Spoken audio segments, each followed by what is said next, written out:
नमस्कार, एक बार फिर से आप सभी का स्वागत है हमारे चैनल पे। ऐसे तो मिर्ज़ापुर का लोकसभा चुनाव हुआ रोचक, क्योंकि जहां पर मिर्ज़ापुर के लगभग 18 लाख मतदाता अपना सांसद चुनते हैं। ऐसे वर्तमान में वहां से अपना दल एस की राष्ट्रीय अध्यक्ष अनुप्रिया पटेल वहां से सांसद हैं और 2014 में भी वह वहां से चुनाव जीतकर संसद भवन पहुंची थी और 2014 में भारतीय जनता पार्टी ने उन्हें मंत्री बनाया था और 2019 के लोकसभा चुनाव जीतने के बाद भी भारतीय जनता पार्टी ने उन्हें मंत्री बनाया है।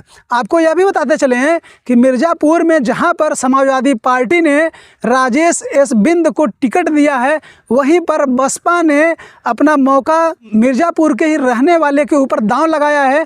और इस बार वहां के लोग जो बता रहे हैं और सूत्र की अगर हम बात करें, कुछ पत्रकारों की बात करें, तो कह रहे हैं कि इस बार मिर्ज़ापुर लोकसभा का चुनाव बहुत ही रोचक होने जा रहा है, क्योंकि वहाँ पर एक मुद्दा हावी होने जा रहा है, वह बाहरी बनाम भीतरी का मुद्दा होगा।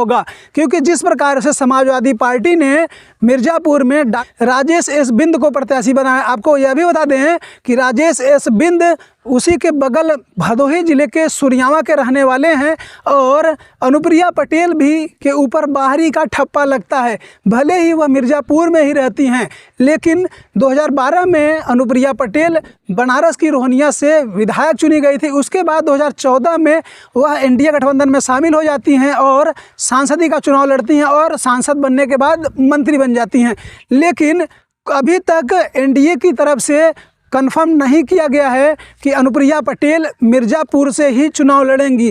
क्या मिर्ज़ापुर में अनुप्रिया पटेल का ज़मीन खिसकता हुआ नज़र आ रहा है? क्योंकि जिस प्रकार से 2014 में वहाँ पटेल के सामने ललितेश बद्री त्रिपाठी चुनाव लड़े थे और हार गए थे।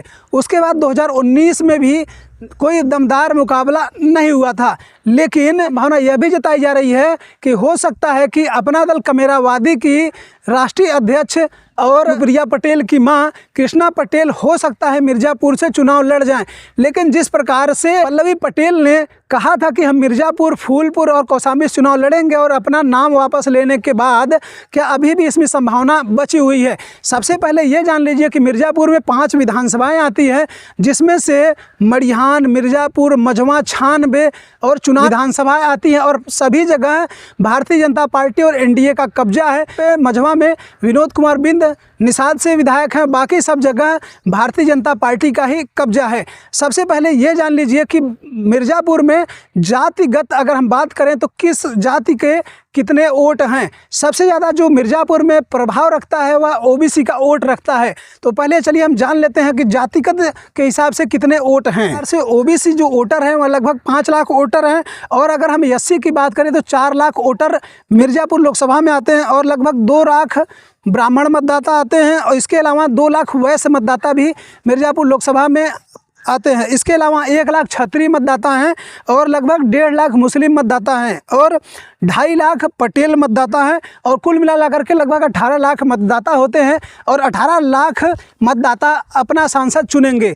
लेकिन सबसे बड़ा जो इतिहास वहाँ का यह है कि मिर्ज़ापुर में कभी मिर्ज़ापुर के निवासी वहाँ के सांसद हुआ करते थे, लेकिन इस बार जो सबसे बड़ा सवाल यही है कि विकास के नाम पे लड़ा जाएगा। जिस प्रकार से एनडीए की सरकार और भारतीय जनता पार्टी की सरकार केंद्र में और स्टेट में है और सबका साथ सबका विकास, भ्रष्टाचार मुक्त की बात कर रही थी, उसी प्रकार से वहाँ पर इस बार क्या एनडीए को और अपना दल एस के अनुप्रिया पटेल को झटका लगने जा रहा है? बहुजन समाज पार्टी मतलब कि मायावती की पार्टी ने वहाँ के लोकल को प्रत्याशी बनाया है और वहाँ के ही लोकल रहने वाले मनीष तिवारी को प्रत्याशी बनाया है और आज मिर्ज़ापुर में बसपा के कोऑर्डिनेटरों की बैठक है और इसकी घोषणा कर दी जाएगी। तो क्या मिर्ज़ापुर में लोकल बनाम बाहरी का मुद्दा हावी रहेगा या एक बार फिर से अनुप्रिया पटेल वहां से चुनाव लड़ती हैं? लेकिन यह भी संभावना जताई जा रही है कि अनुप्रिया पटेल यहां से छोड़ करके फूलपुर से भी चुनाव